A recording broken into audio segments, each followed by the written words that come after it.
नमः शिवाय गुरवे सच्चिदानन्दमूर्तये। ध्यानमूलं गुरुर्मूर्ति पूजामूलं गुरुर्पदं मंत्रमूलं गुरुर्वाक्यं मोक्षमूलं गुरुकृपा।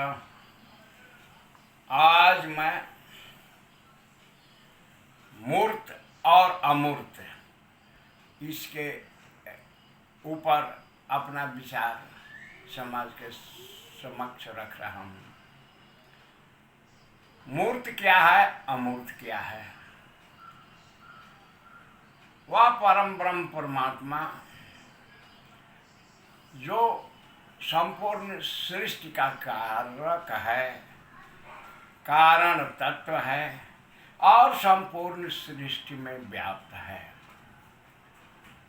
तो यदि उसे हम कारण तत्व के रूप में समझें तो वह अमूर्त है, परंतु वह संपूर्ण सृष्टि के कण कण में व्याप्त है तो वह मूर्त है।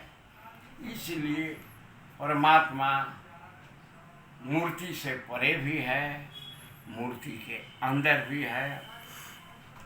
अब मैं दूसरा विषय यहाँ कह रहा हूँ, उपासना क्या है? उपासना करने वाला कौन है? उपासना किसकी की जाती है?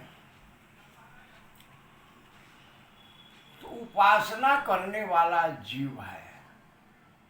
यह जीवधारी यद्यपि यह आत्मा का ही अंश है, पर परमात्मा का अंश होने के बाद भी यह परमात्मा से पृथक हो चुका है।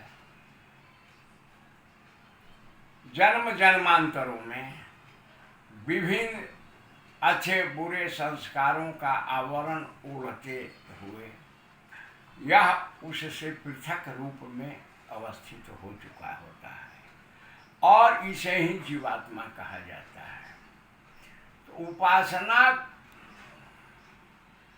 करता है जीवात्मा, उपासना का लक्ष्य है परमात्मा, और जीवात्मा को परमात्मा तक पहुँचने के बीच में जो क्रिया होती है, जो प्रयास किए जाते हैं, वही उपासना है।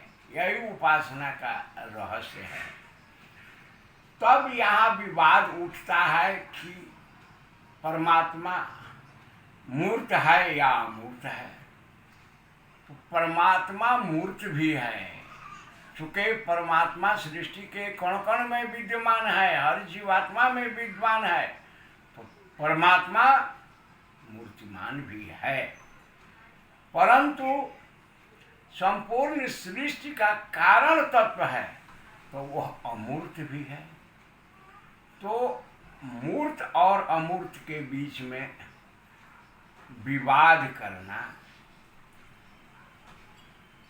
यह तो अज्ञान मूलक अवधारणा है।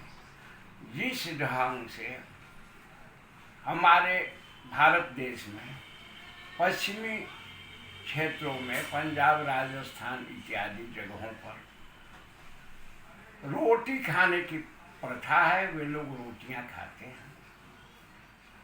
वही पूर्वी क्षेत्र बंगाल में चावल खाने की प्रथा है।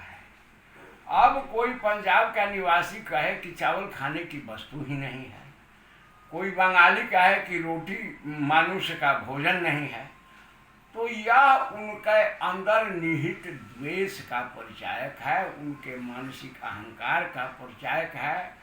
अपनी परिवेश के मुताबिक चावल खाने वाला भी सही, रोटी खाने वाला भी सही, और उसी प्रकार अध्यात्म के दृष्टिकोण से मूर्ति की मान्यता देने वाला सही और निर्गुण की मान्यता देने वाला भी सही।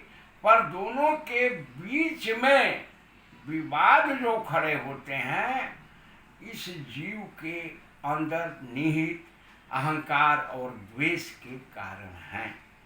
ये अहंकार और द्वेष के शुंभ निशुंभ जब तक आपके अंदर में रहेंगे तो शांति तत्व, परमात्मा तत्व तक आपकी पहुंच नहीं हो सकती है।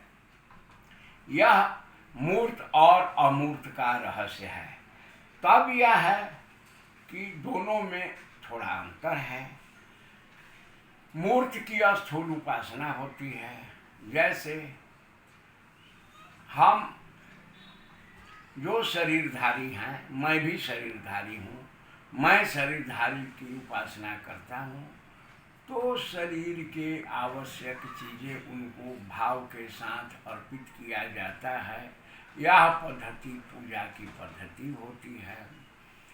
या इसके अलावा हमारे पूर्वज जो होते हैं, माता पिता गुरु इत्यादि ज्येष्ठ जो हमारे लिए वंदनीय हैं, पूजनीय हैं, उनकी सेवा करते हैं, तो ये भी पूजा होती है। तो स्थूल की पूजा होती है, सूक्ष्म का चिंतन होता है। स्मरण और चिंतन दोनों विधियाँ, दोनों पद्धतियाँ अपने स्थान पर पूर्णतः सही हैं। गलत कौन है? गलत है हम लोगों के जैसा मानव, जो अपने अहंकार के चलते, अपने द्वेष की भावना के चलते अपने गंदगी को समाज में प्रसारित करने का प्रयास करते हैं। यह जो है आज मूर्ति पूजा के ऊपर मेरा अपना विचार है। आज इस विषय पर इतना ही। शिवोहम भैरवोहम गुरुपद